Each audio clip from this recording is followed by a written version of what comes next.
Hello, my dear friends. In the medieval world, prostitution was not hidden in shadows as it is often imagined. In many towns it existed openly and under rules set by local authorities. This was a time when survival shaped every choice, and for some women, selling company and affection became a way to stay alive when other work was closed to them. Their lives were not written in books of honor, but they were part of the daily rhythm of medieval cities. Most women who became prostitutes did not choose the path freely. Poverty pushed them toward it. War took fathers and husbands. Disease left families without support. Farms failed, and work in homes or fields disappeared. A young woman without family or land had few options. She could beg, starve, or enter service in a brothel or tavern.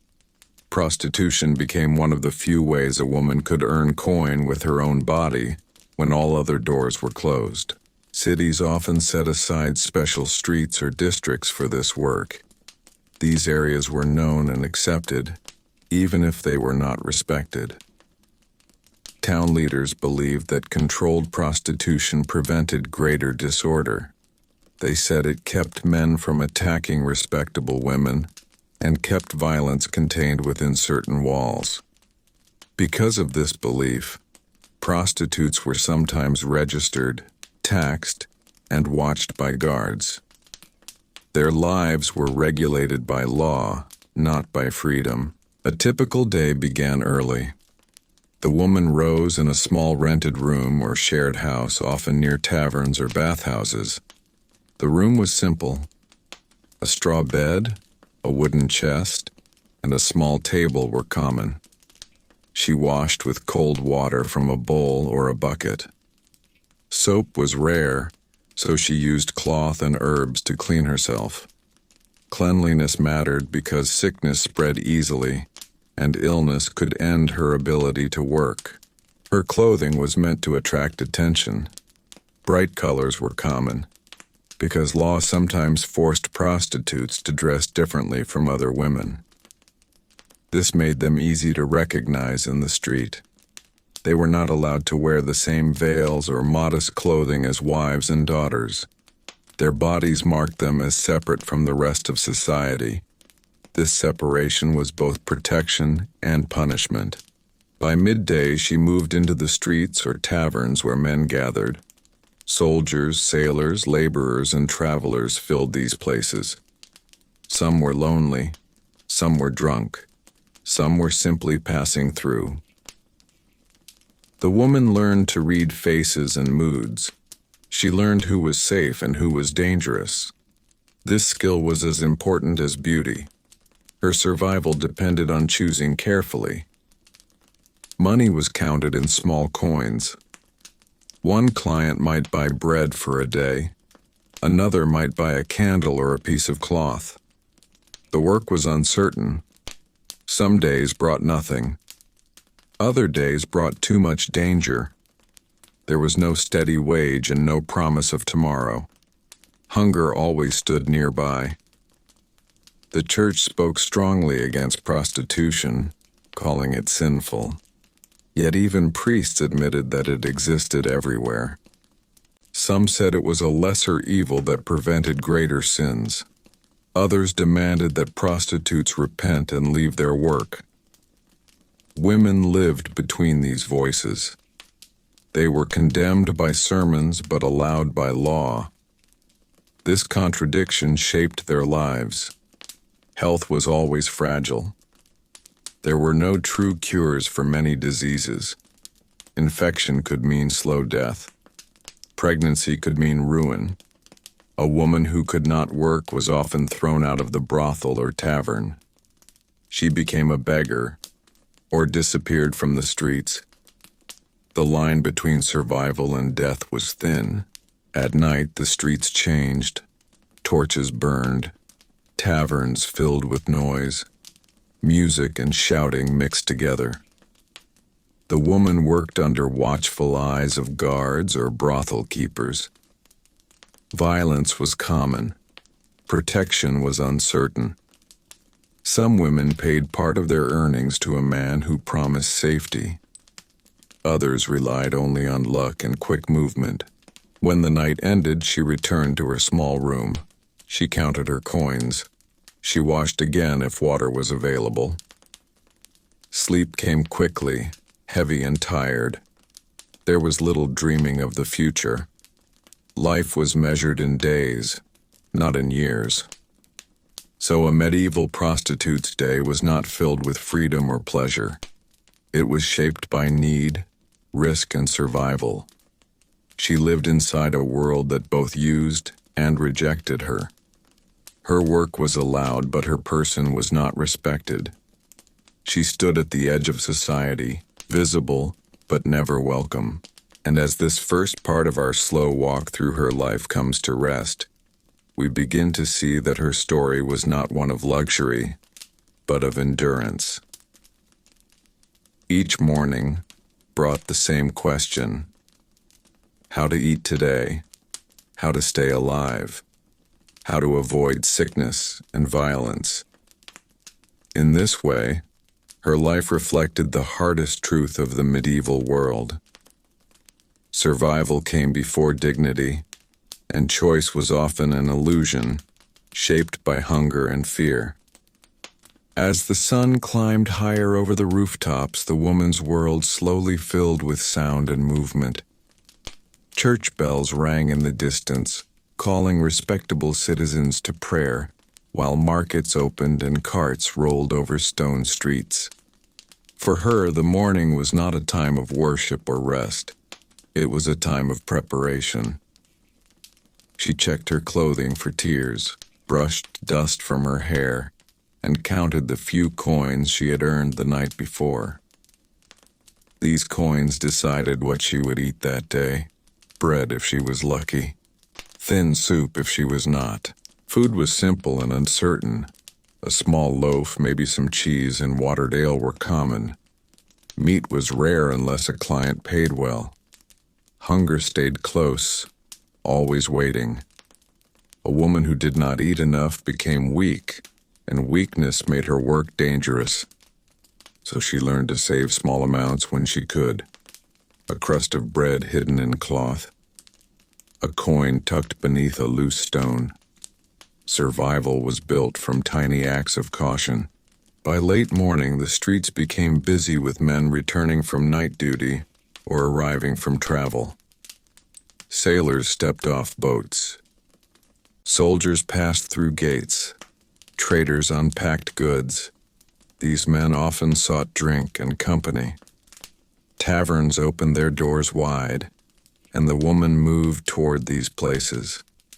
She stood near doorways or leaned against walls where she could be seen. She did not shout loudly. She did not chase. She waited and watched. Experience taught her that patience was safer than force. Town laws shaped where she could go. In many cities, prostitutes were required to stay in certain streets or houses. These areas were known to everyone. Guards walked nearby, not to protect the women, but to keep the work contained. The law treated prostitution as something useful but shameful. It was allowed to exist, but only in certain corners. This meant her world was small: a few streets, a few rooms, a few faces repeated every day. Some women worked in brothels owned by men or by the town itself. In these places, rules were strict. A part of every coin went to the owner. Another part went to taxes. The woman kept only what remained. The brothel provided a bed and sometimes food, but it also controlled her movement. She could not leave easily. Debt kept her tied to the house. This made escape difficult, and many women stayed until sickness or age forced them out. Not all clients were cruel, but danger was always present. A man who drank too much could become violent. A man who lost his money could blame her. There was little justice if harm was done. Courts did not protect prostitutes as they protected wives or daughters. Complaints were often ignored. A woman learned to rely on quick thinking and nearby allies. Sometimes other women in the house helped. Sometimes guards stepped in. Often she endured in silence. The church continued to speak about her life even when she was not inside its walls. Priests warned men against visiting her, yet many did. They told women to repent, yet offered little help. Some cities forced prostitutes to attend certain sermons or wear special signs of shame. These rules were meant to remind them of sin, but they also made them more visible and more separate. Their identity became fixed in public view. Health remained the greatest fear. Illness spread quickly in crowded rooms. There were no true cures for many infections. Herbal washes and prayers were used, but they rarely saved a woman who fell badly sick. Pregnancy brought another danger. A child meant time away from work and more mouths to feed. Some women abandoned babies. Others placed them with strangers. Few could keep them. Motherhood and prostitution rarely lived together for long. As the afternoon passed, the streets grew louder. Music came from taverns. Dice rolled on wooden tables. Laughter mixed with shouting. This was the busiest time. Coins changed hands. Short meetings happened behind curtains or in rented rooms. Each meeting carried risk. Each meeting brought a chance to eat another day. When evening arrived, torches were lit. Shadows filled the narrow streets. The woman's work did not stop. In fact, it often became more dangerous. Darkness hid faces and weapons. Drunkenness grew stronger. Guards walked past, but their eyes did not always see. Some women worked in pairs to feel safer. Others trusted only their speed. At the end of the night, she returned to her room or to the brothel. Her body was tired. Her hands smelled of smoke and sweat. She washed if water was available. She counted what she had earned. Some nights brought enough to rest. Other nights brought almost nothing. Sleep came quickly, not with dreams of change, but with the simple hope of waking up again. So her day passed, shaped by hunger, law, and risk. She lived inside a world that needed her but did not respect her. She stood between acceptance and rejection, allowed to exist but not to belong. Her life was not one of freedom. It was one of careful steps taken each day to remain alive. And as this second part of our slow walk through her life settles into quiet reflection, we begin to see her place in medieval society more clearly. She was not only a figure of shame, she was also a figure of survival. In a world with few choices for poor women, her path showed how harsh life could become when work and safety disappeared. Her story was written not in glory, but in endurance, one long day at a time. As the pattern of days repeated, the woman's life became shaped by routine rather than choice. Each morning followed the last with only small changes. Weather altered the streets. Wars altered the faces of men who arrived. Disease altered who disappeared. But her work remained the same. She learned to measure time not by seasons or festivals, but by how often she had to move, how often she was hungry, and how often she was sick. In this way, her life became a quiet record of the city's hidden history. The streets where she worked were always close to places of travel.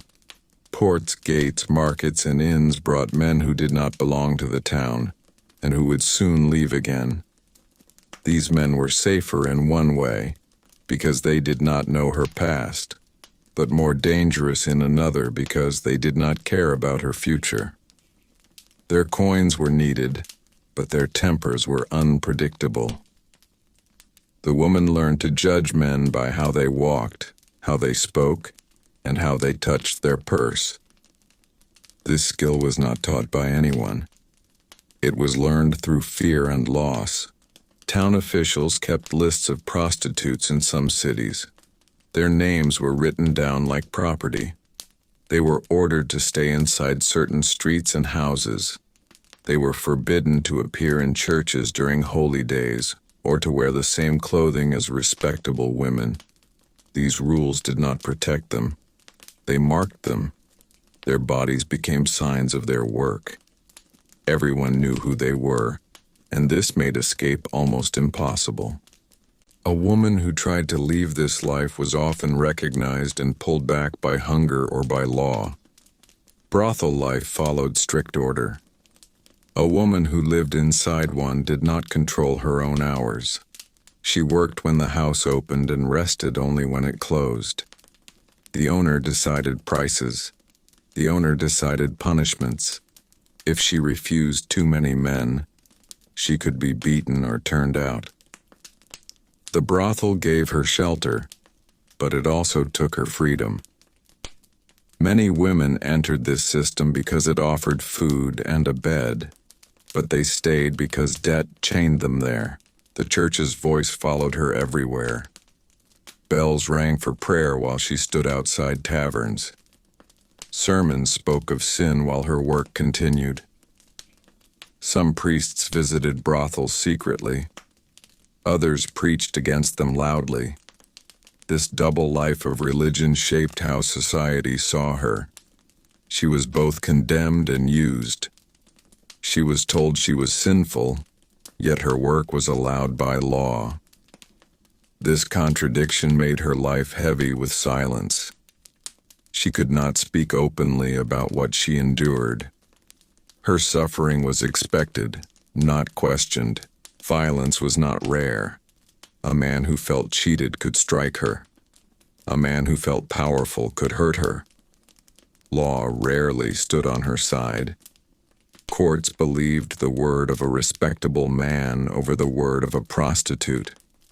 This made her body a place where anger and fear could be released without much punishment.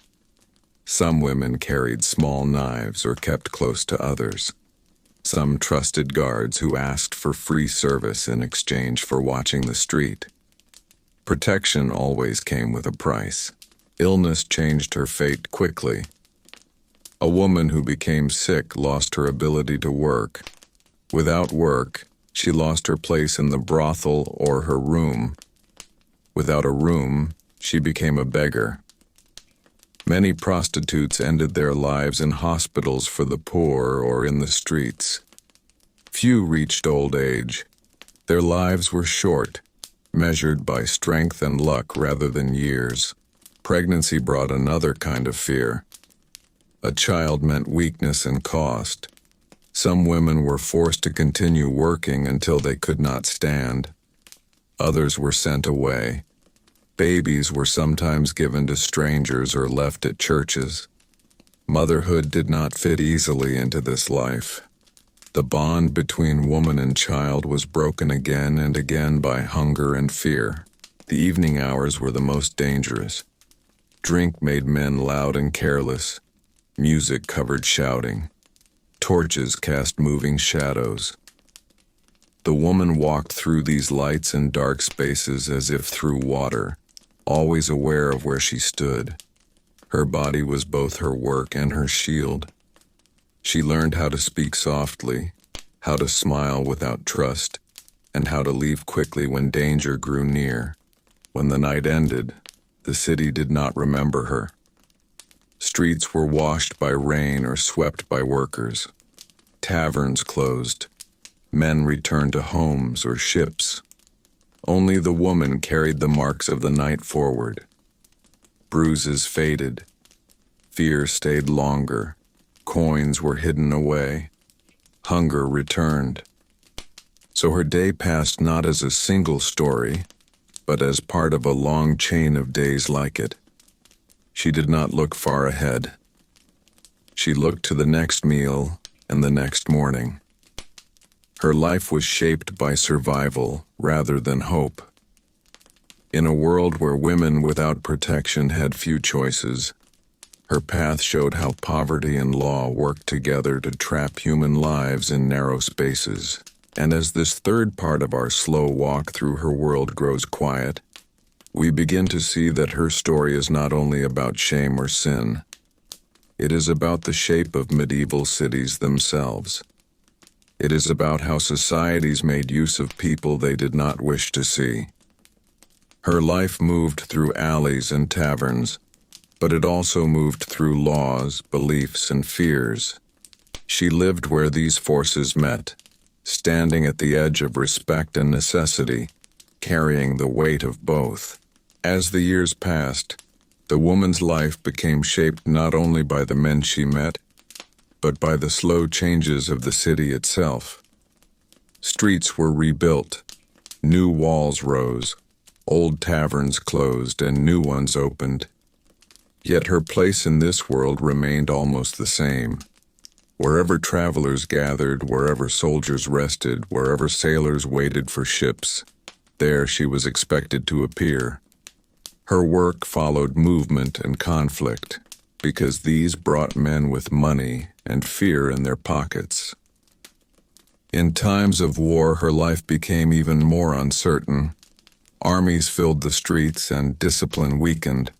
Some towns forced prostitutes to follow soldiers outside the walls so that respectable women would be left alone. These camps were rough and dangerous. Food was scarce. Violence was common. Disease spread quickly. The woman's body became part of the army's shadow, moving with it from place to place, never belonging anywhere. During times of peace, work could be quieter but no safer. Men who drank too much still struck out in anger. Men who lost at dice still blamed someone. The woman learned to keep her voice low and her eyes alert. She learned which taverns were safer and which doors should never be opened alone. This knowledge was her true protection, passed quietly between women in whispers and warnings. Friendship among prostitutes existed, but it was fragile. They shared rooms, water, and sometimes bread. They warned each other about cruel clients. Yet competition also lived among them. A younger face could take work from an older one. A sickness could make one woman useless while another earned more.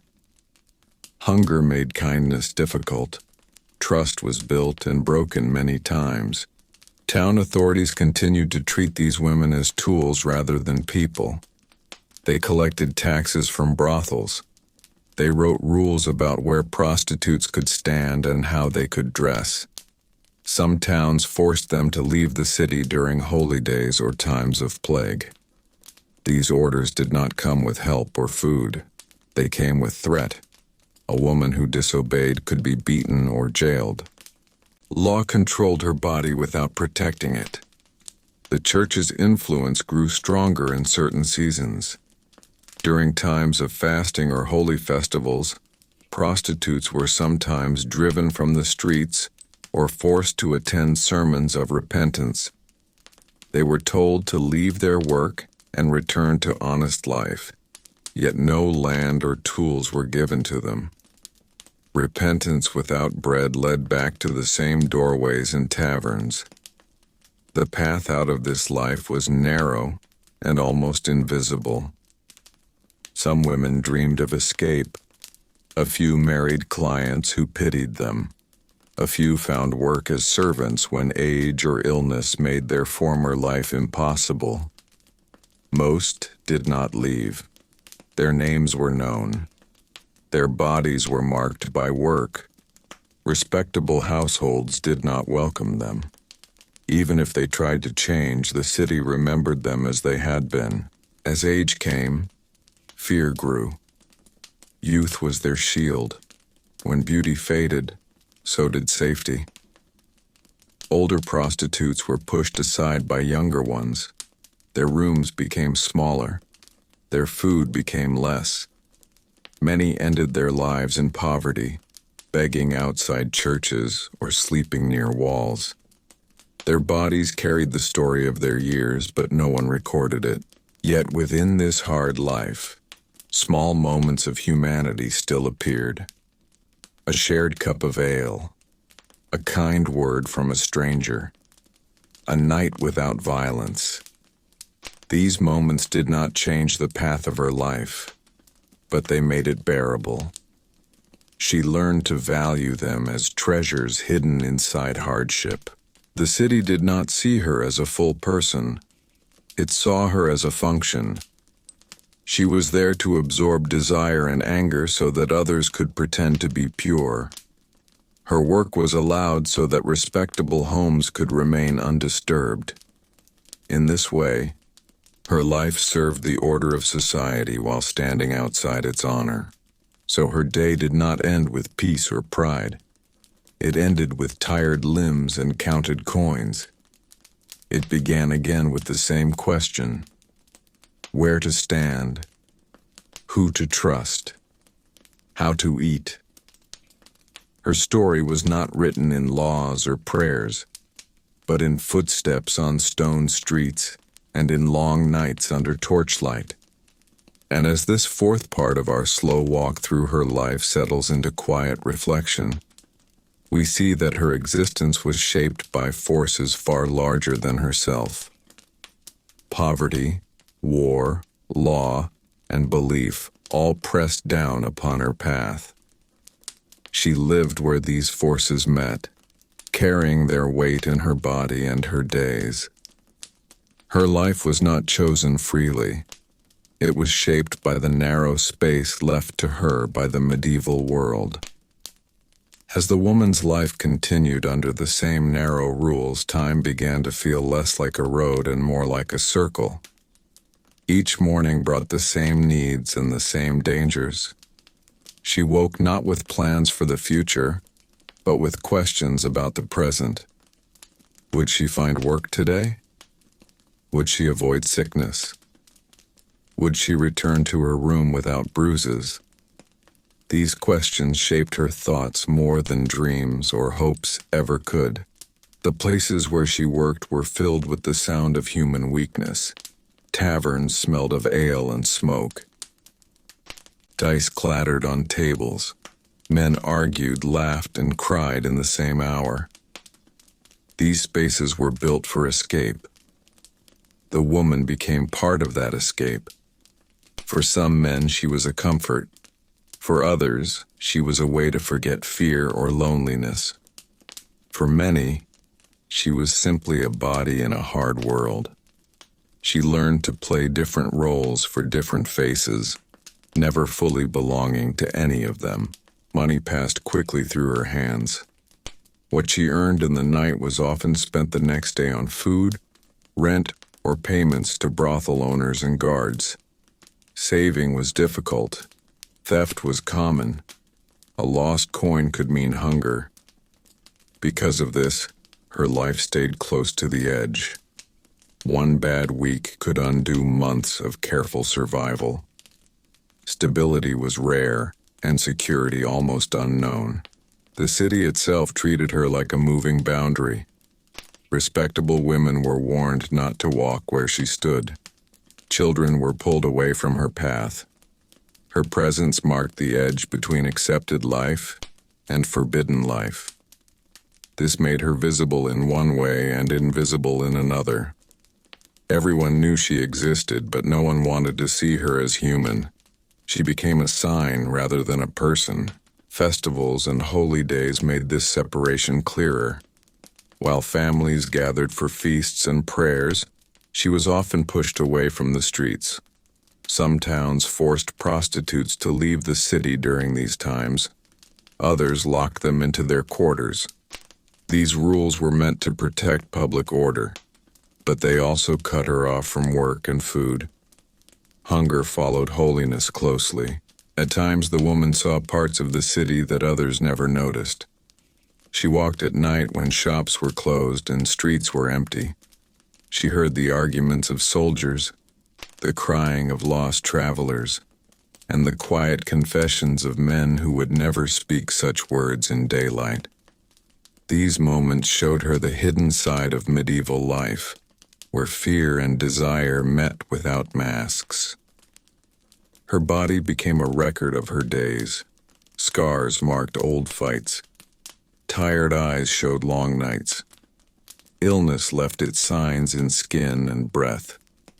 There was no doctor for her, only herbs, prayers, and luck. When pain came, she worked through it. When sickness grew, she disappeared from the streets. The city did not ask where she went. Some women tried to leave this life by joining religious houses or becoming servants. A few succeeded, but most were turned away. Their past followed them like a shadow. Reputation in medieval society was hard to change. A woman known as a prostitute carried that name wherever she went. This made escape not only difficult but dangerous. Hunger often pulled her back to the street she tried to leave. The brothel owners and tavern keepers grew richer from her work. They paid taxes to the town and gained protection from guards. The woman herself remained poor. Her labor fed others more than it fed her. This showed how power worked in the medieval city. Those who controlled buildings and laws stayed safe. Those who controlled only their bodies stayed exposed. Yet inside this harsh life, the woman still thought and felt. She remembered her childhood, her family, or the path that led her here. She noticed changes in the city, in the weather, and in herself. She formed small bonds with other women who shared her work. They spoke quietly of dangers and of lost friends. These whispered stories became their history, carried in memory instead of books. So her day did not belong only to her. It belonged to hunger, to law, and to the city's need to hide its own darkness. She lived in a space created by fear and desire, allowed to exist but never allowed to rest. Her work kept order by absorbing chaos. Her life showed the cost of that order. And as this fifth part of our slow walk through her world settles into calm reflection, we see that her story is not only about one woman, it is about the way medieval cities handled poverty, loneliness, and power. She stood where these forces met, carrying them in her body and her days.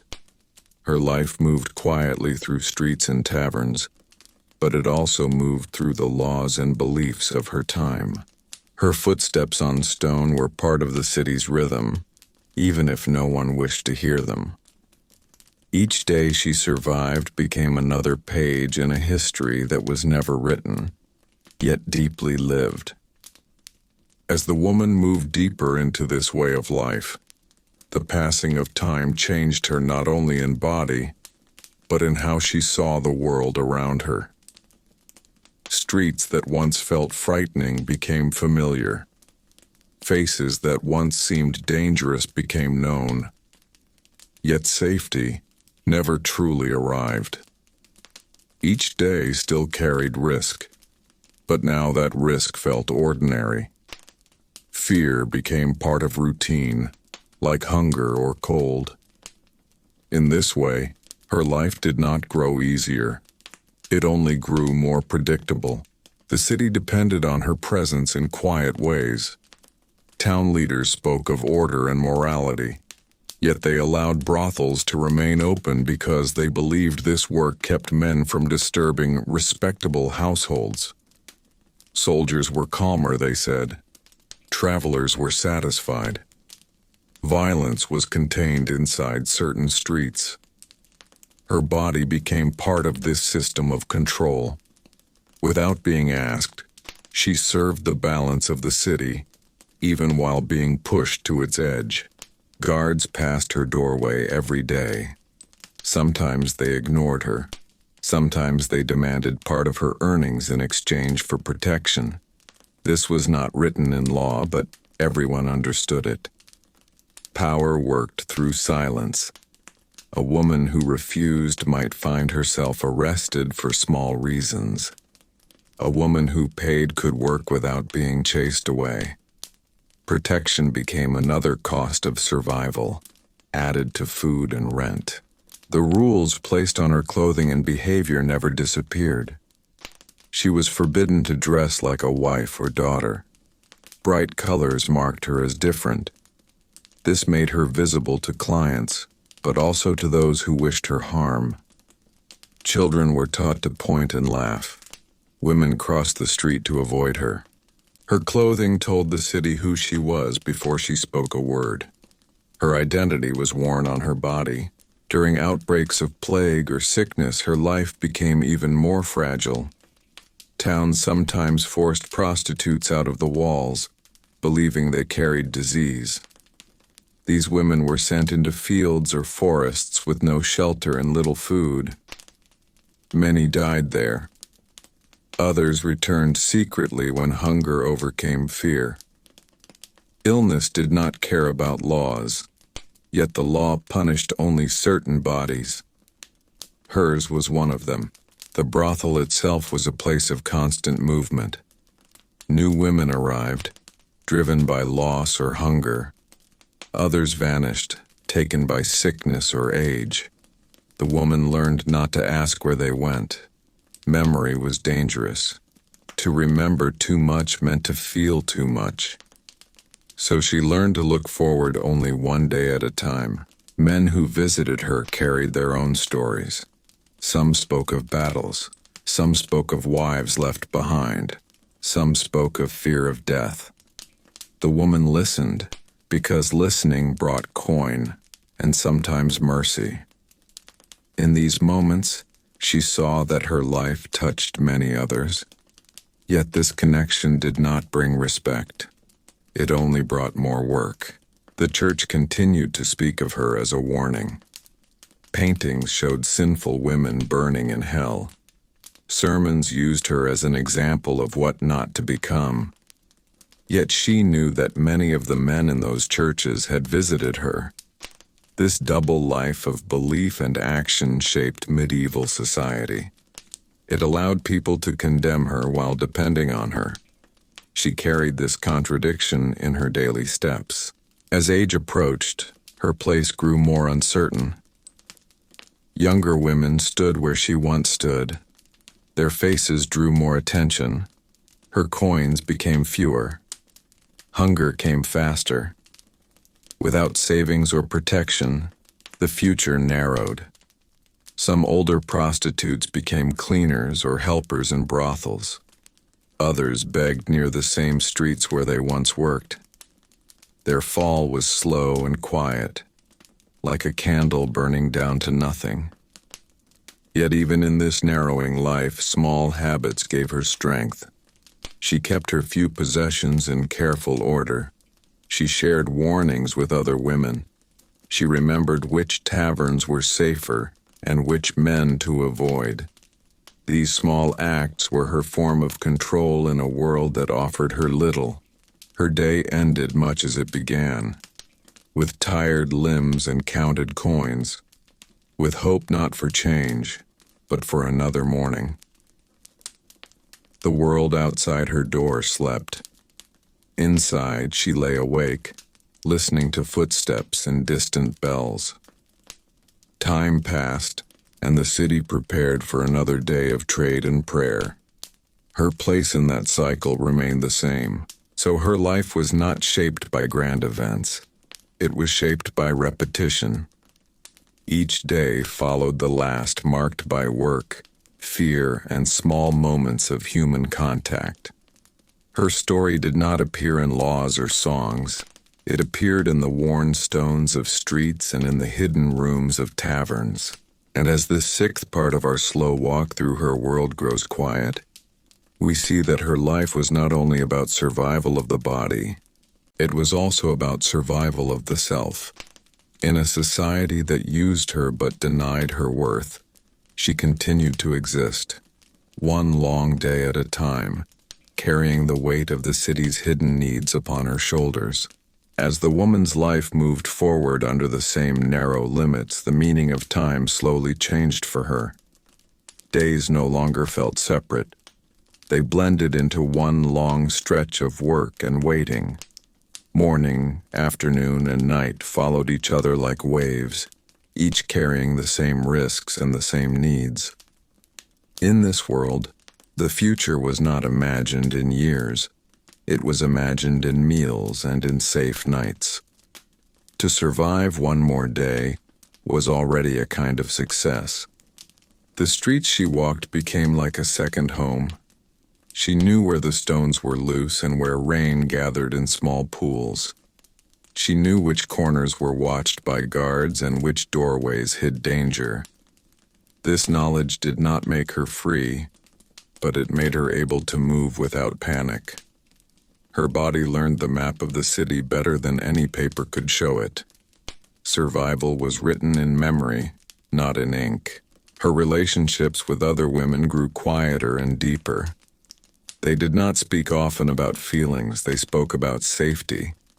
Which man had struck last night? Which tavern keeper cheated on payments? Which street had become dangerous after dark? These warnings passed from mouth to ear like secret maps. In this way, women built their own form of protection inside a system that did not protect them. Their shared knowledge was stronger than law, even if it could not remove danger completely. Men came and went like weather. Some stayed only one night. Others returned again and again. A few treated her kindly, but kindness did not change her position. A gentle client could still disappear. A cruel one could still return. She learned not to build hope from human contact. Her heart stayed guarded because loss came easily in a life where people vanished without explanation. The city continued to mark her as different. Bells rang for prayer, but she stood outside. Processions passed, but she stepped aside. During festivals, she was pushed away from main streets so that joy would not touch her work. These moments taught her that her life was meant to remain separate from public celebration. She existed beside society, not inside it. Her work supported order, but her presence disturbed it. Food was still uncertain. Some days brought enough to eat well. Other days brought only thin broth or old bread. Hunger shaped her mood and her strength. A weak body was easier to harm. So she guarded her food as carefully as her coins. She learned which markets threw away scraps and which kitchens might trade leftovers for small services. Survival required creativity, not pride. Health remained a silent enemy. A cough could become a death sentence. A wound could turn into rot. Without proper medicine, time itself was dangerous.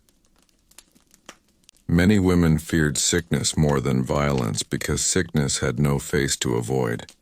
When illness came, work stopped. When work stopped, hunger followed. This chain ended many lives quietly, without notice. The church's words never stopped following her. Paintings of hell and sermons of shame painted her future as fire and judgment. Yet she also heard priests speak of mercy and forgiveness. These mixed messages shaped her thoughts in quiet ways. She wondered if God saw her as the city did, or if he saw the hunger that led her here. These thoughts stayed in her mind when nights grew long and cold. Some women tried to leave this life by finding protection in marriage. A client might take pity and offer a home. These cases were rare, but they were spoken of often. They became small legends among women in the brothel. They were stories of escape, even if few ever followed that path. Most remained where they were, tied by poverty and reputation. As age slowly changed her face and body, she felt her place grow less certain. Younger women took the brighter spots in the street. Her earnings grew smaller. Fear of the future pressed harder. Yet she continued to rise each day and take her place. Habit became stronger than hope. Work became as natural as breathing. Her nights ended with tired limbs and quiet counting. Coins were hidden, clothes were folded. The city slept while she prepared for another day. In this cycle, her life passed not with ceremony, but with repetition. Each step on stone was part of a long story that no one recorded, yet many depended on, so her existence remained balanced between need and rejection. She was used and ignored, seen and unseen. Her work allowed others to pretend that order was kept, while her own life stayed disordered and fragile. She stood in the space between desire and law, carrying both in her daily walk. And as this seventh part of our slow journey through her world settles into silence, we see more clearly how her life reflected the structure of medieval society itself. Poverty created her path. Law confined it. Belief judged it. Yet within all of this, she continued to live, not as a symbol, but as a person shaped by hunger, fear, and the steady will to survive one more night and one more morning. As time moved forward without mercy, the woman's life became shaped by memory as much as by hunger.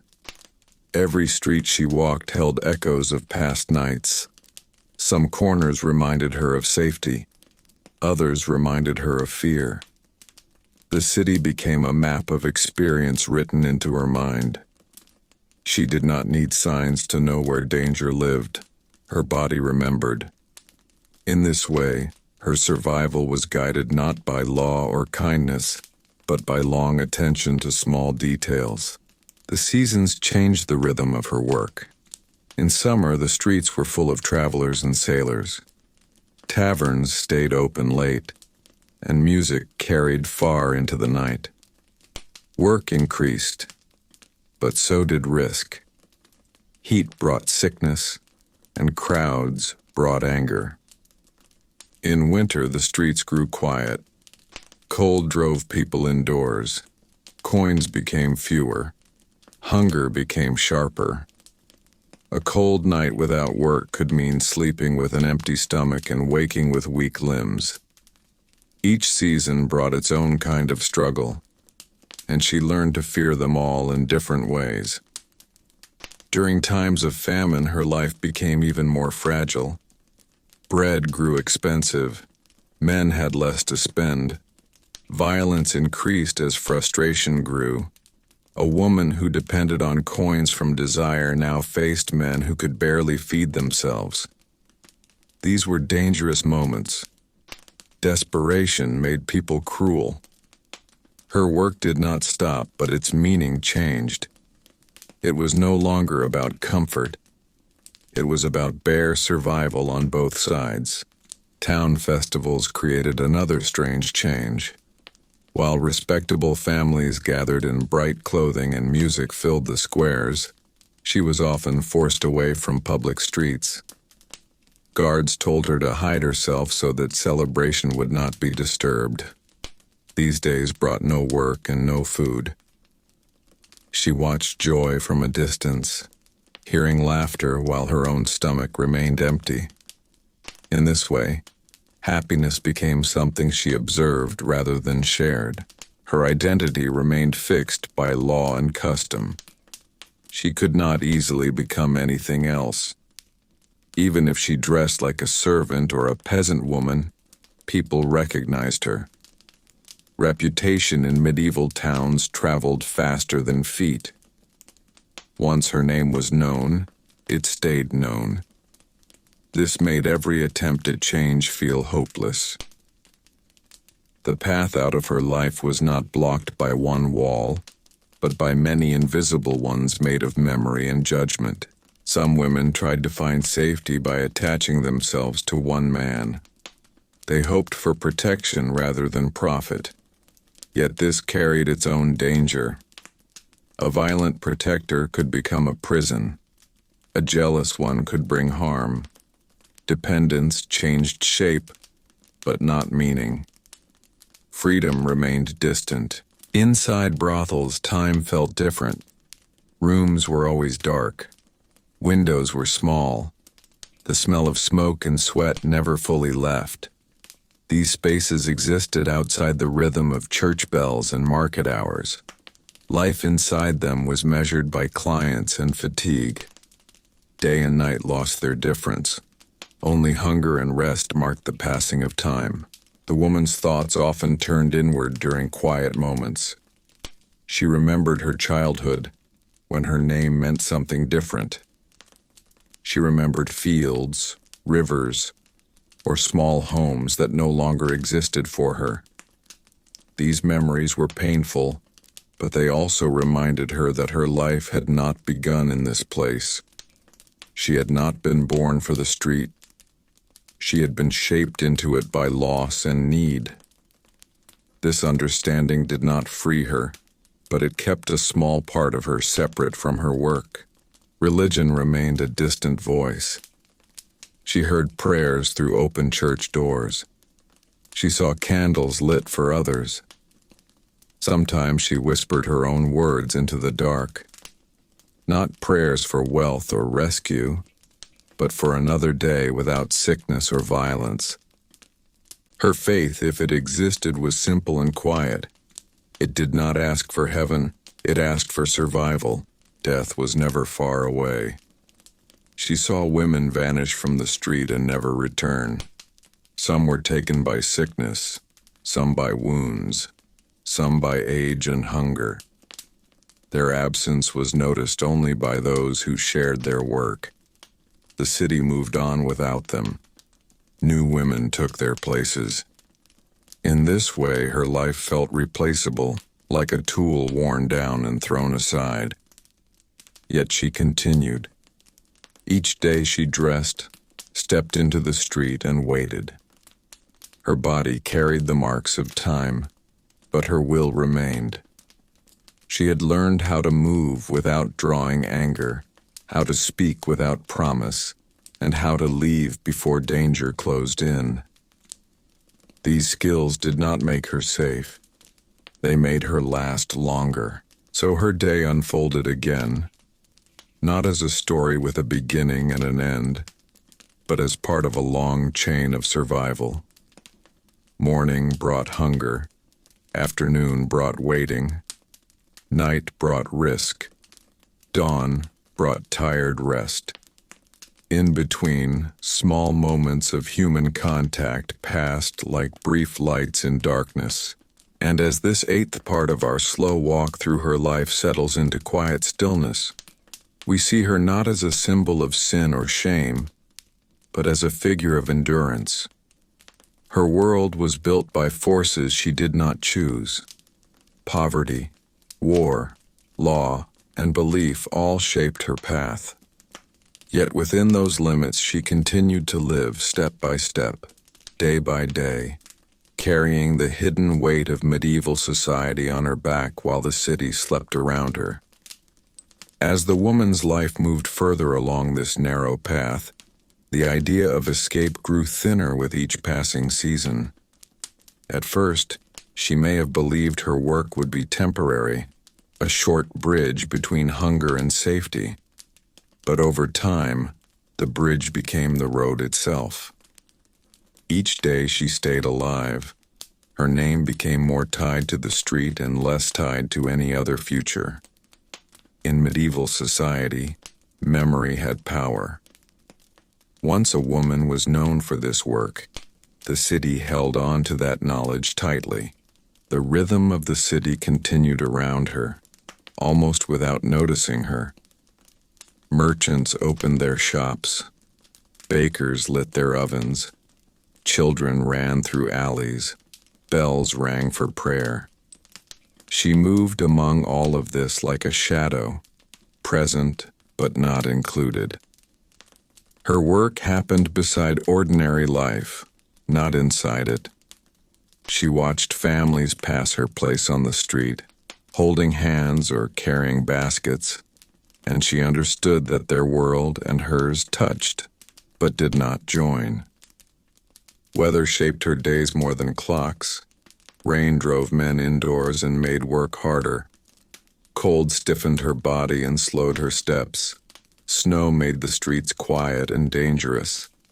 In winter, she wrapped herself in thin cloth and stood near tavern doors where warmth escaped into the night air.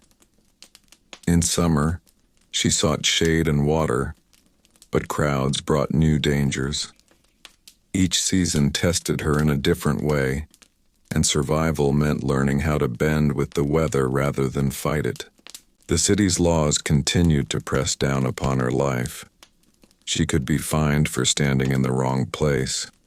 She could be beaten for wearing the wrong clothing. She could be driven out during holy days or times of sickness. These rules were not meant to protect her. They were meant to protect the image of the city. Her body became something to manage, not something to care for.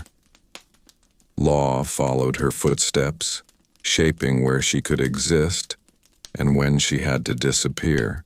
Inside brothels and taverns, time lost its meaning. Candles burned low. Music repeated the same songs.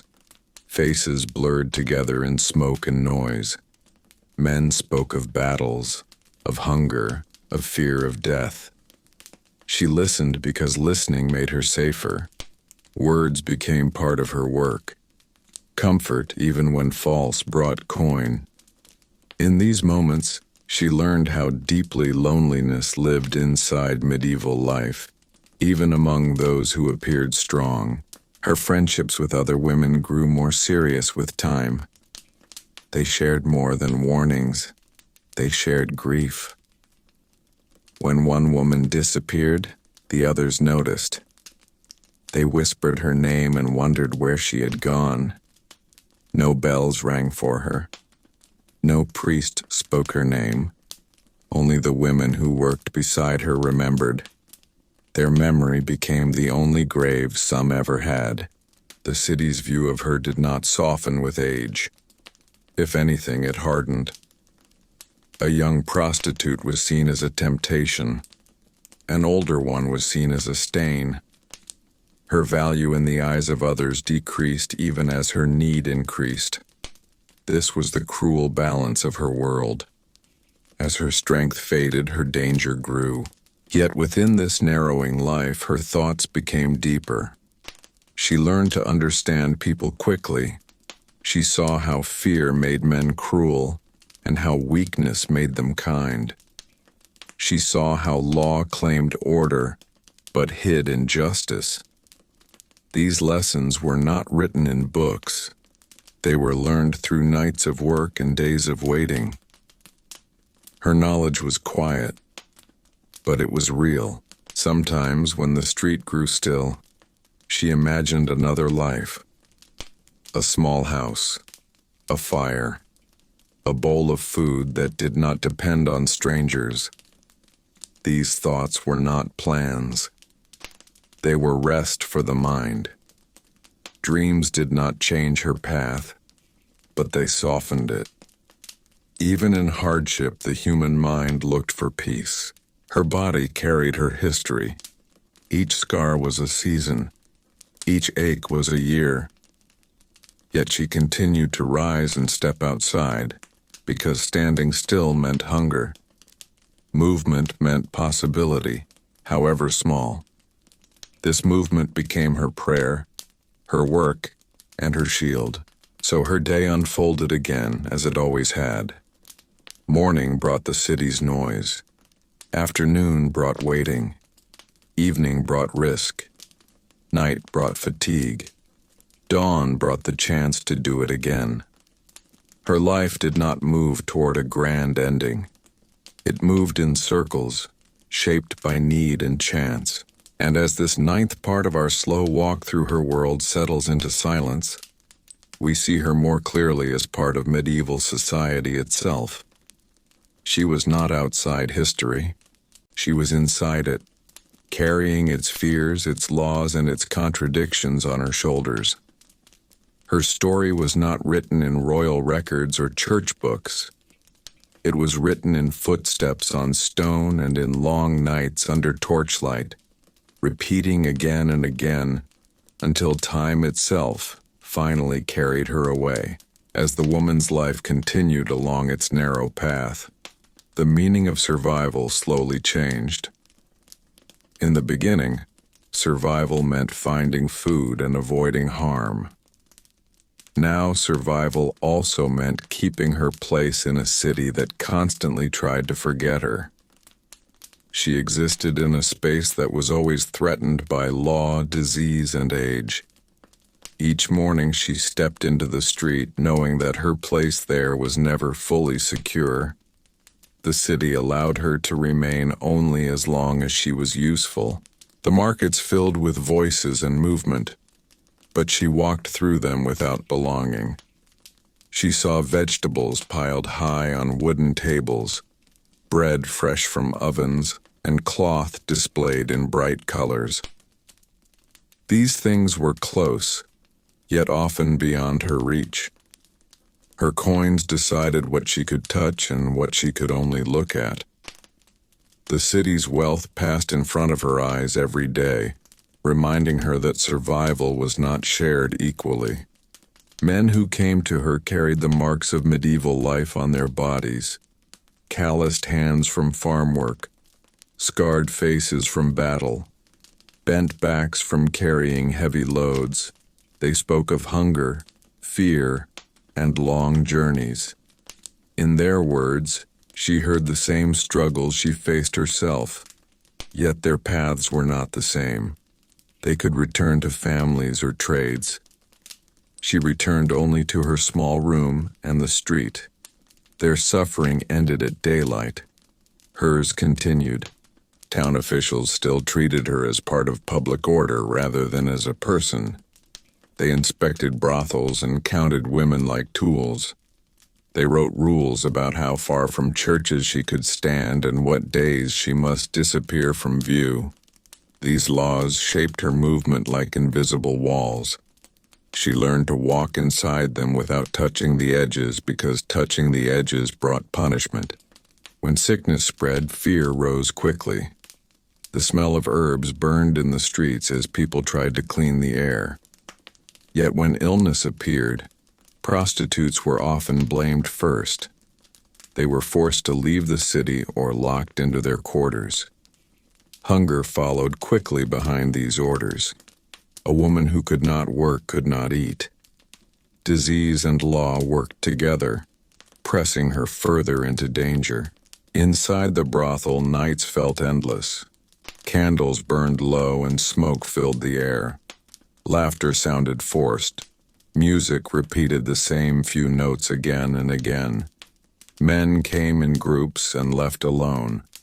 Coins passed from hand to hand. The woman learned to move between faces without attaching herself to any. Attachment brought pain. Distance brought safety.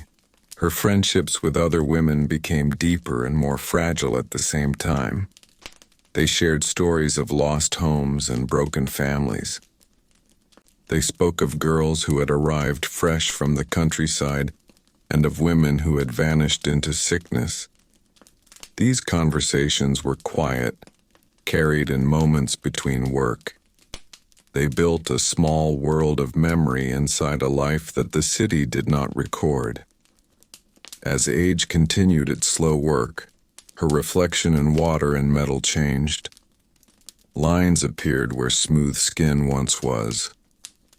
Her strength did not last as long through the night. Her earnings fell. Younger women stood closer to tavern doors. Her place shifted from the center of the street to its edges. This movement felt like being pushed toward invisibility while still being needed. The church bells rang each day, marking time for others. For her, time was marked by hunger and fatigue.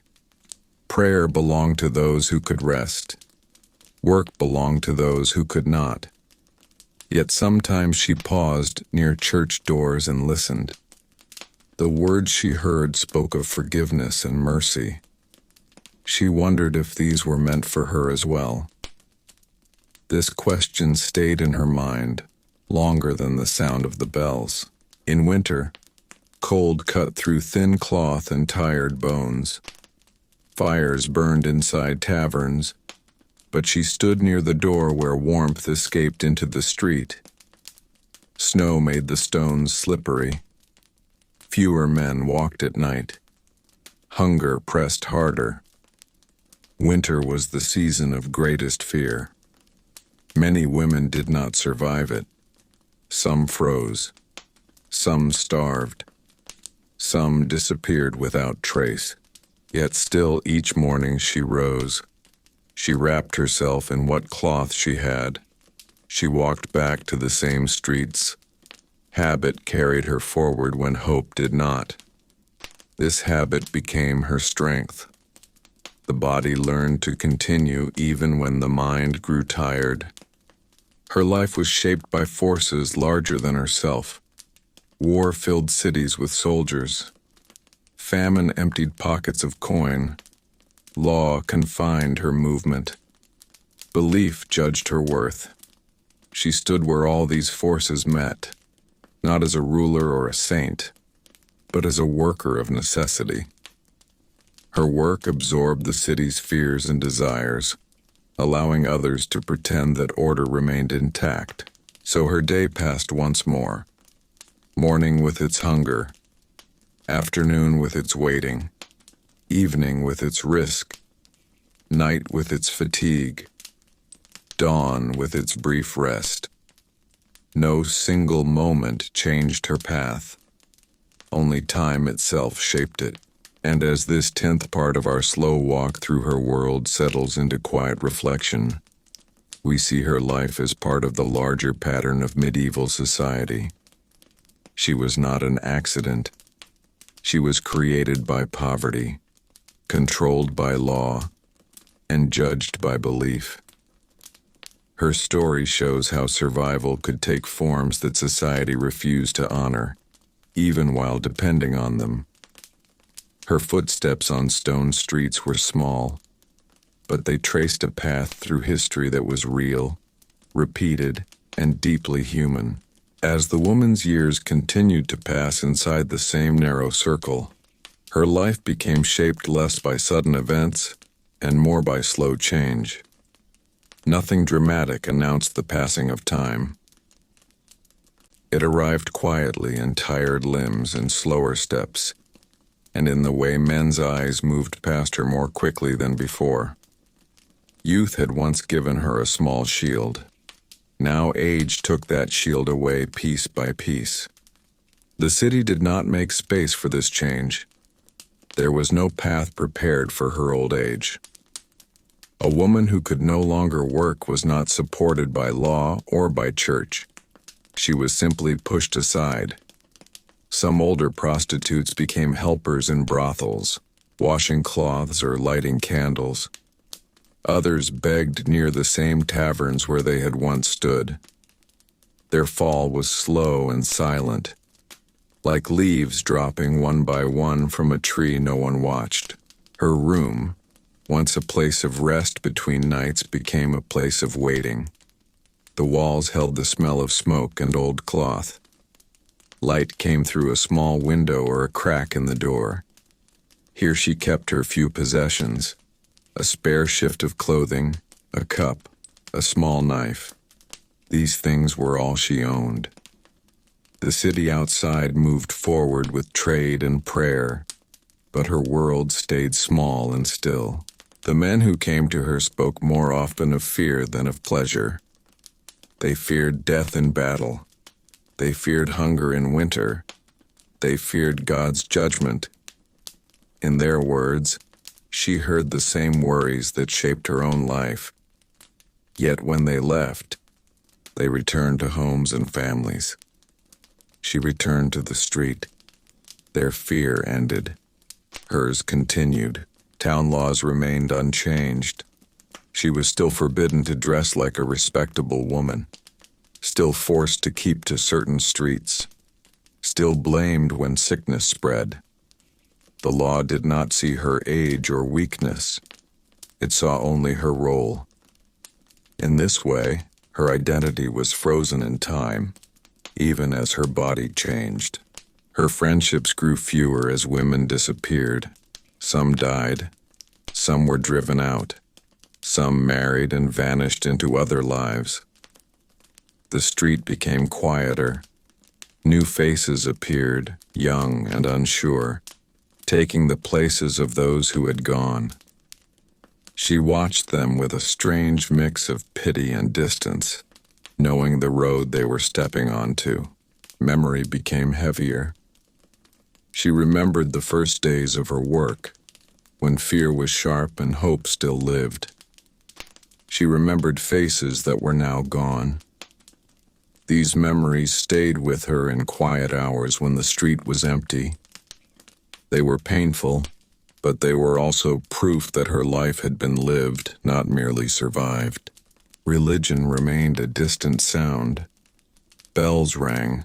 Processions passed. She stood aside as always. Yet now the words of sermons felt closer. Talk of death and judgment seemed less like threats and more like questions. She wondered where her place would be when her body could no longer stand in the street. The future appeared as a wall rather than a road. Winter pressed hardest on her. Cold crept into bones already tired. Work slowed. Hunger grew. Many women did not survive these seasons. Those who did learned to endure in silence. Fires burned behind tavern walls, but she stood outside, feeling their warmth only as it escaped into the air. Yet even now she rose each morning. She wrapped herself in cloth. She stepped back into the familiar streets. Habit carried her when strength did not. This habit had become her true companion. It told her where to walk, where to wait, and when to retreat. In a world that offered her no future, routine became her form of order. Her life did not move toward glory or change. It moved toward disappearance. One day she would no longer stand where she always had. Another woman would take her place. The city would not mark the change.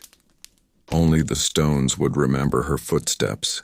So her day passed again like many before it. Morning hunger, afternoon waiting, evening danger, night exhaustion, dawn return. Her story did not rise or fall. It slowly faded, like a sound growing softer with distance. And as this 11th part of our slow walk through her world grows quiet, we see her life as a mirror of medieval survival itself. She was shaped by poverty, controlled by law, and judged by belief. Yet within these limits, she continued to exist. Not as a hero, not as a sinner alone, but as a human being living inside a hard system that left little room for choice. Her footsteps were small, but they followed the same streets for many years. In that quiet repetition, her life became part of the city's hidden history, carried forward not in books or songs, but in the worn stones beneath her feet. As the woman's strength slowly faded, her place in the city grew more uncertain. She was no longer one of the faces men noticed first. Younger women stood closer to tavern doors and brighter torchlight. She found herself waiting longer for work and walking farther for fewer coins. In medieval society, usefulness decided value, and when usefulness weakened, so did protection. The city that once tolerated her presence now seemed to look past her, as if she were already disappearing. Her mornings became quieter. She woke later because there was less reason to hurry. The street still filled with carts and voices, but her part in them had grown smaller. She checked her few belongings and counted what little she had saved. Each coin now felt heavier than before. Food had to last longer. A mistake could mean going hungry for days. Survival had become careful rather than constant. The taverns and brothels continued their rhythm without her at the center. Music played. Dice rolled. Men laughed and argued. She stood at the edge of these sounds, waiting for a glance that did not always come. When a client did appear, she moved with the same practiced calm, but her body tired more quickly. Work that once felt routine now felt heavy. Town rules did not soften with her age. She was still forbidden to dress like a respectable woman, still required to keep to certain streets, still blamed when trouble came. Law did not see her as a person who had aged. It saw only a role that did not change. This made her later years harder than her early ones. She carried the same burden with less strength. Illness became more dangerous now than before. A fever that once passed could now remain. A wound that once healed could now grow infected. Without money for herbs or rest, her body had to fight alone. Many women at this stage of life simply vanished from the street. Some went to hospitals for the poor.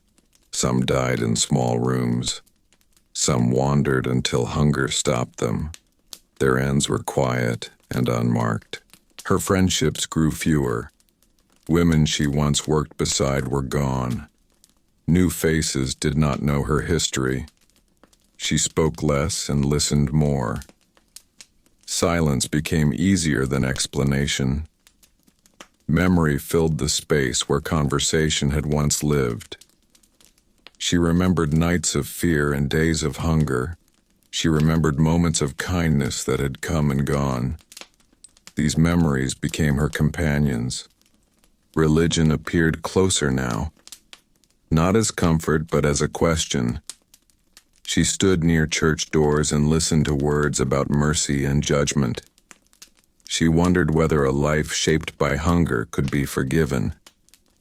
She wondered whether God saw her work or the need that had driven her to it.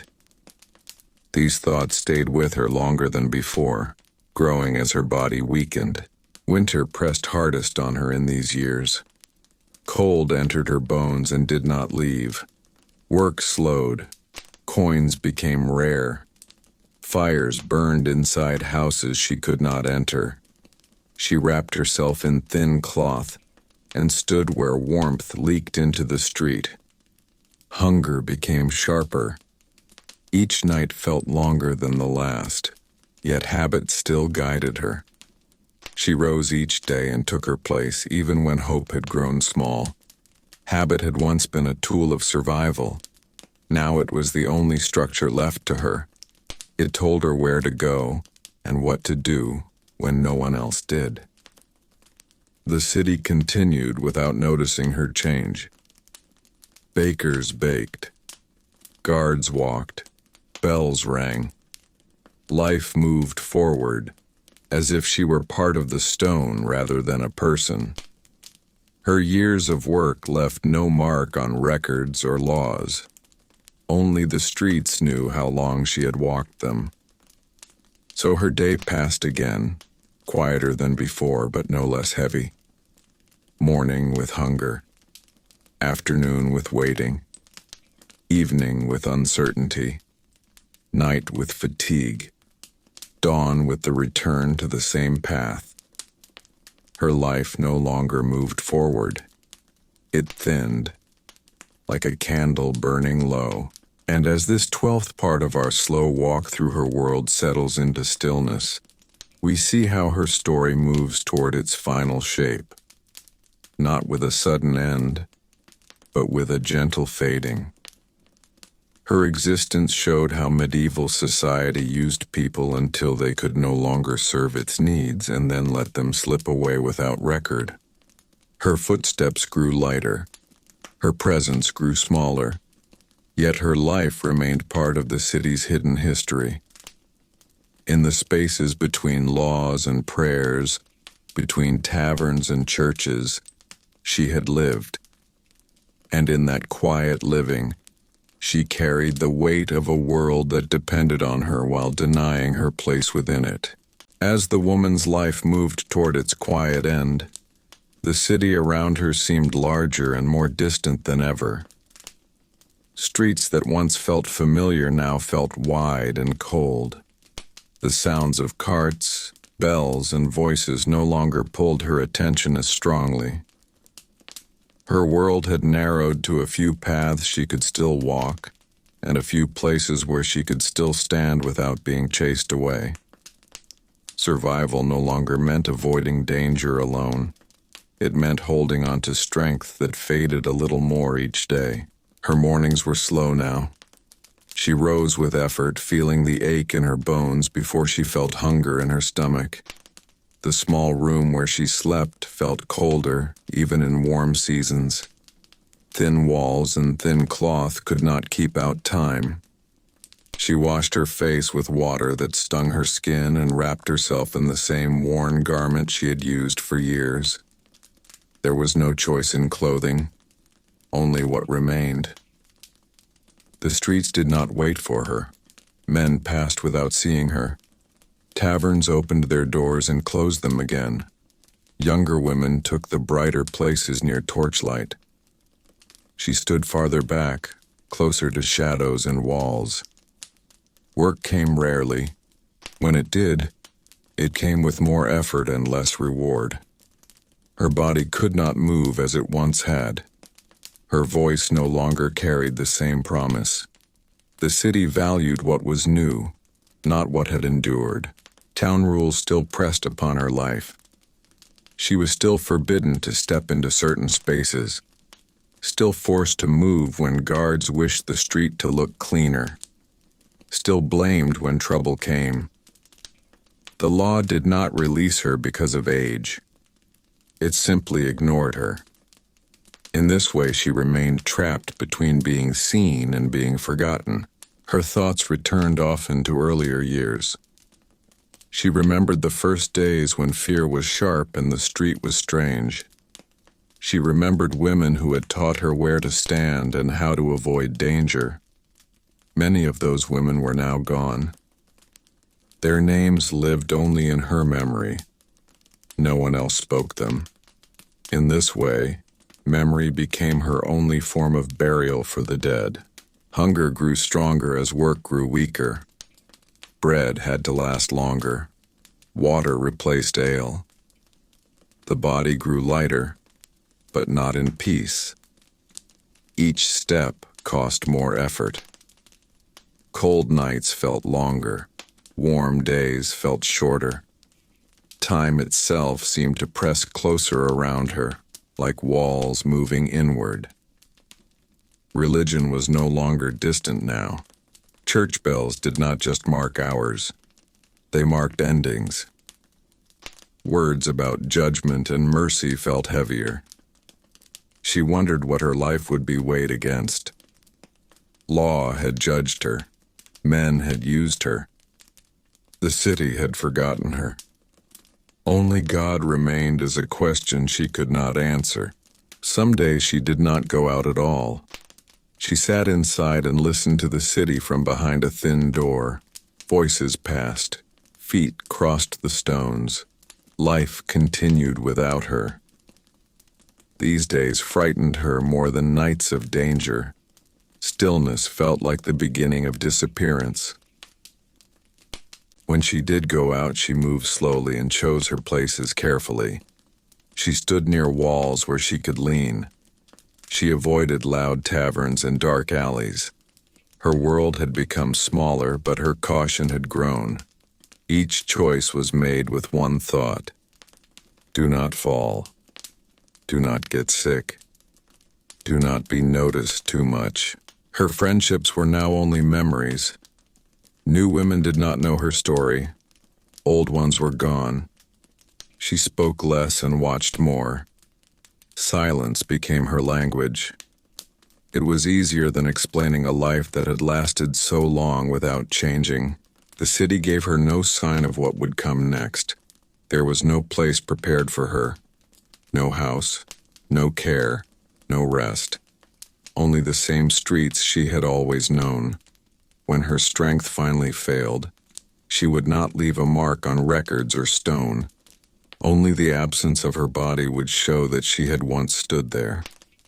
So her day passed again, not as a struggle for tomorrow, but as a holding of today. Morning with aching limbs, afternoon with quiet waiting, evening with thin hope, night with cold rest, dawn with return.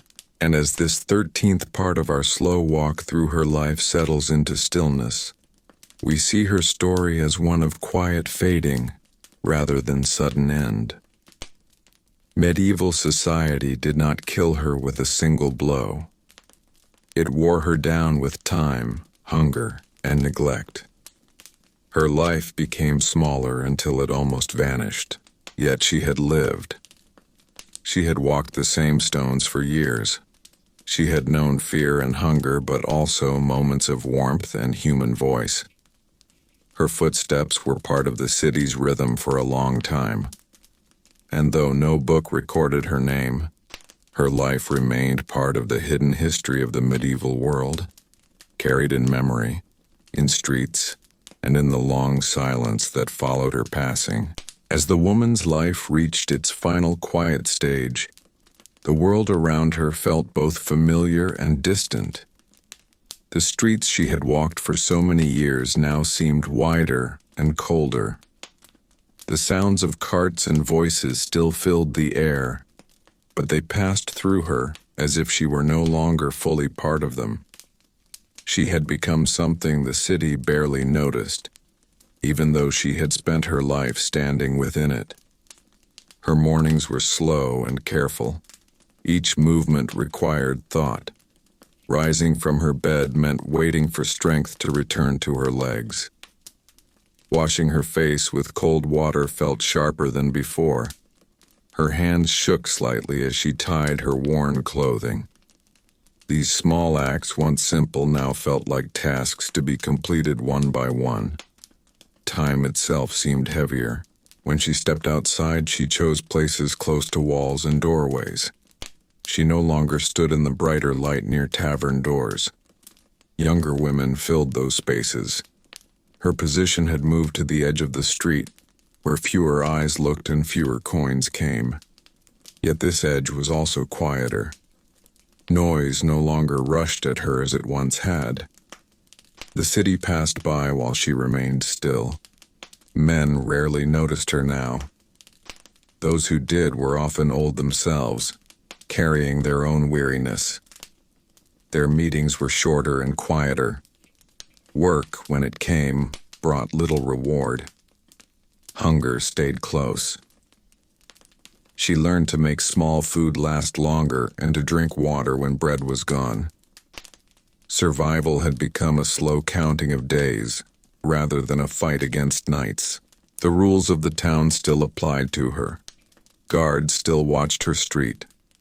She still had to move when told. Law did not soften with age. It did not offer rest or shelter. It only continued as it always had, pushing her gently but firmly out of sight. In this way, the city prepared her for disappearance without ever speaking of it. Her thoughts turned more often to memory.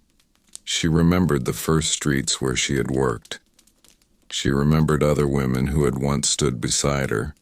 Some had laughed, some had cried, all had vanished. Their faces lived only in her mind now. These memories were quiet and heavy, like stones carried inside her chest. Religion came closer as life grew thinner. Church bells sounded different to her now. They did not only call others to prayer, they seemed to mark time running out. Words about mercy and judgment lingered longer in her thoughts. She did not ask for wealth or rescue. She asked only that her end would not be painful or alone. Some days she did not leave her room at all. Her body stayed near the small window where light entered. She listened to the city rather than stepping into it. These days felt like standing outside of life while still breathing. They frightened her more than danger ever had, because they showed how easily a person could fade without anyone noticing. When she did walk outside, she moved slowly and carefully. She avoided loud places. She chose silence over noise. Her world had become narrow, but it was still hers. Each step was taken with effort, but also with habit, built from years of survival. No one prepared a place for her future. There was no house waiting, no family to return to, no work she could change into. Her path ended where it had always been, on the same stones where she had spent her life. The city would not record her leaving. Another woman would stand where she once had. The street would look the same. So her day passed again. Morning with stiffness, afternoon with waiting, evening with cold light, night with thin sleep, dawn with the slow return to the street. Her life no longer moved forward. It only continued until it could not. And as this 14th part of our slow walk through her world settles into deep quiet, we see her story as one of long endurance followed by gentle fading. Medieval society did not give her a final moment or a marked ending. It simply allowed her to disappear when she was no longer useful, yet she had existed. She had walked, spoken, and waited in the same places for many years. Her footsteps were part of the city's sound. Her presence had shaped the hidden order of medieval life. Even though no one wrote her name, her life was real. It had weight. It had time. In this way, her story becomes not just the story of one woman, but the story of many who lived at the edges of the medieval world. Their lives were not celebrated. They were not recorded. But they were lived fully in hunger, in fear, and in long patience, one slow day after another. As the woman's days continued in this final quiet phase, her life became shaped almost entirely by waiting. She waited for warmth when the cold pressed into her bones. She waited for a face that might notice her. She waited for hunger to ease after a small piece of bread. Time no longer rushed past her. It moved slowly, like water slipping between stones. Each hour felt long, and each day felt like a careful balance between standing and falling.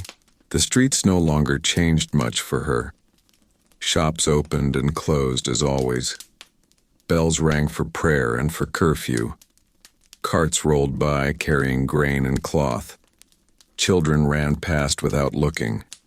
These movements belonged to another world, one that continued with energy and purpose. Her world stayed near the walls in places where she could lean and watch rather than move. She had become part of the background of the city, like a post or a shadow, noticed only when someone nearly stepped into her space. When work came, it was different now. Men did not seek her for desire as they once had. Some came out of loneliness. Some came out of habit. Others came because they too felt near the edge of life. Their meetings were quiet and short. There was little laughter. There was little anger.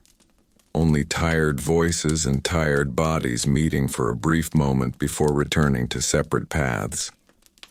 These moments brought small coins, but they also brought a strange calm. The sharp dangers of youth had softened into a dull uncertainty. Her body felt like a map of her years. Old injuries ached when the weather changed. Her hands moved slowly when tying cloth or counting coins. Even standing for long hours became difficult. She learned to choose her moments carefully, stepping out when the street was busy and resting when it was empty. Survival was no longer about quick movement. It was about careful timing. The law still held its quiet power over her. Guards still walked past. Orders were still given. Yet now they barely saw her.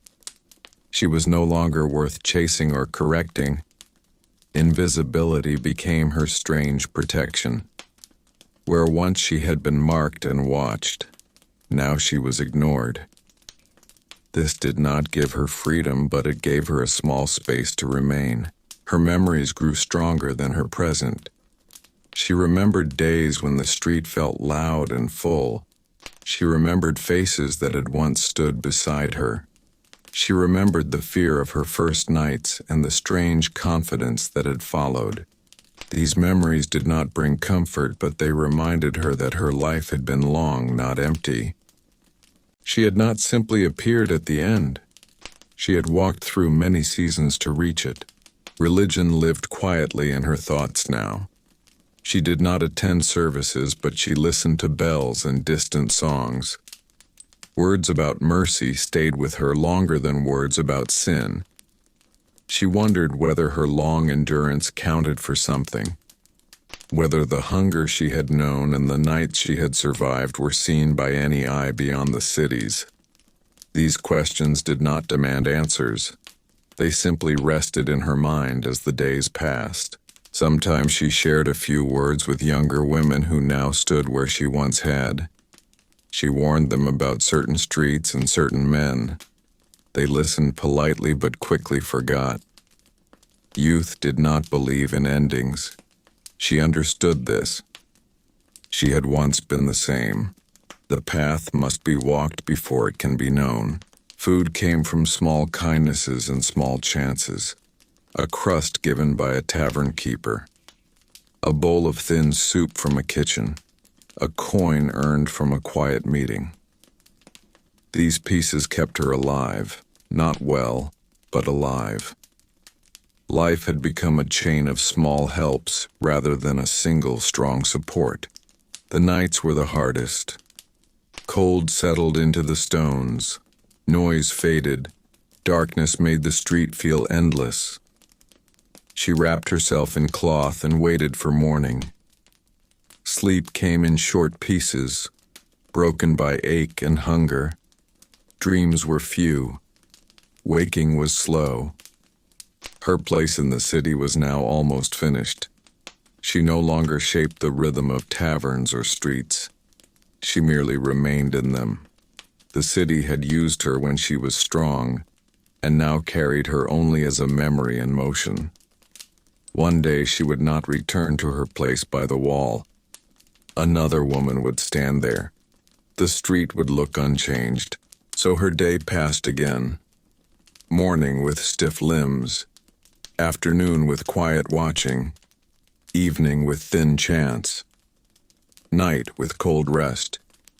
Dawn with slow return. Her life had not ended yet, but it had grown very small. And as this 15th part of our slow walk through her world settles into silence, we see her story as one of long survival, followed by quiet retreat. Medieval society did not give her a clear ending. It simply let her fade as strength faded. Her life became smaller until it nearly disappeared. Yet she had lived inside the heart of the city for many years. She had seen its fear and its hunger. She had carried its hidden needs. Even as she moved toward the edge of life, her story remained part of the true history of medieval streets, written not in books but in long days of waiting and endurance beneath the open sky. As the woman's strength thinned even further, the world around her seemed to move faster while she moved more slowly. The city rushed past with carts, traders, and bells, but she remained near the same stones, watching rather than joining. Survival was no longer built on choice or movement. It was built on endurance. Each breath taken without pain, each night passed without sickness, felt like a small victory over time itself. Her mornings were now shaped by stiffness and cold. Rising from her bed meant sitting first, waiting for her legs to remember how to hold her.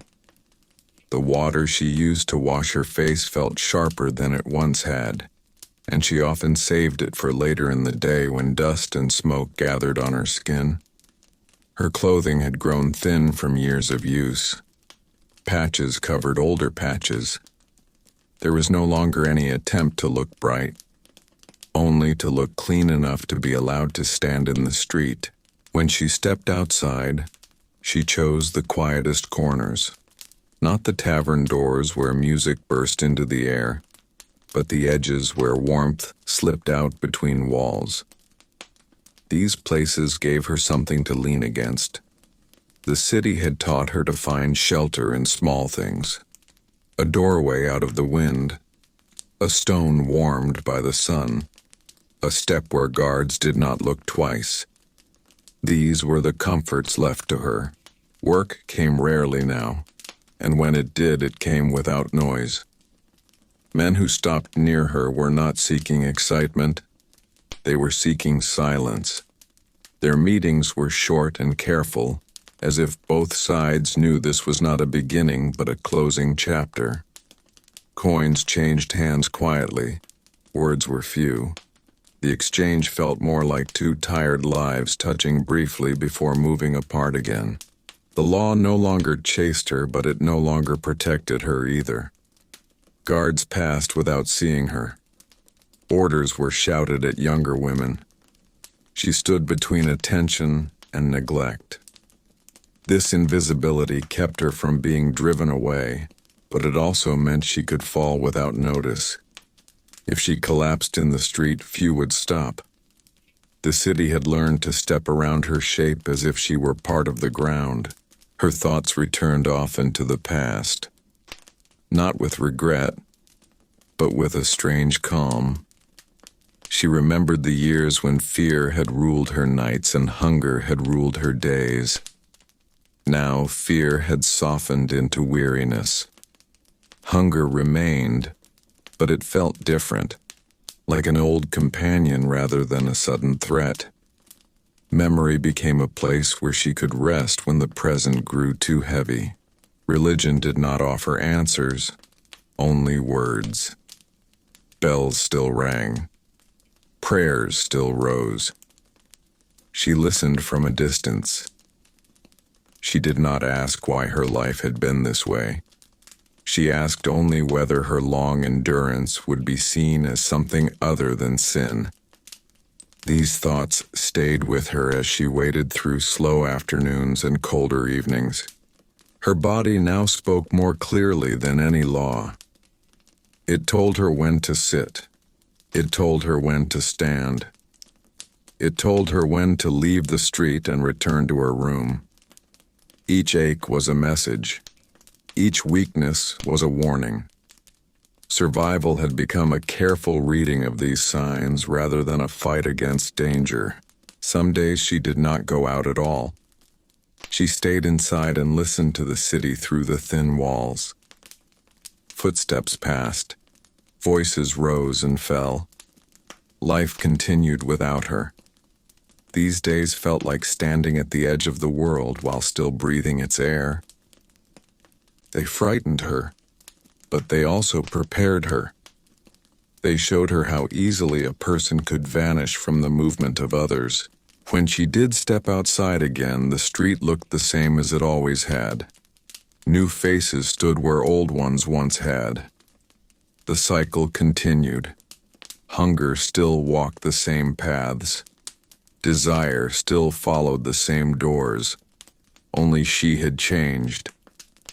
Her part in this rhythm had grown smaller, but it had not disappeared yet. So her day moved forward again. Morning with slow rising, afternoon with still waiting, evening with brief contact, night with shallow rest, dawn with the choice to stand once more. There was no promise inside these hours, only repetition. And as this 16th part of our slow walk through her life settles into deep quiet, we see her story reaching its final shape. Not in a single moment of ending, but in a long thinning of presence. Medieval society did not give her a place to grow old. It gave her only the same streets until she could no longer walk them. Yet she had lived there for many years. She had carried the city's hidden needs. She had stood between desire and law, between hunger and belief. Her life did not shine, but it endured. And in that endurance, she became part of the true history of medieval life, a history written in footsteps, in waiting, and in the slow passing of days beneath an open and uncaring sky. As the woman's long path finally reached its quiet end, her life did not stop with noise or ceremony.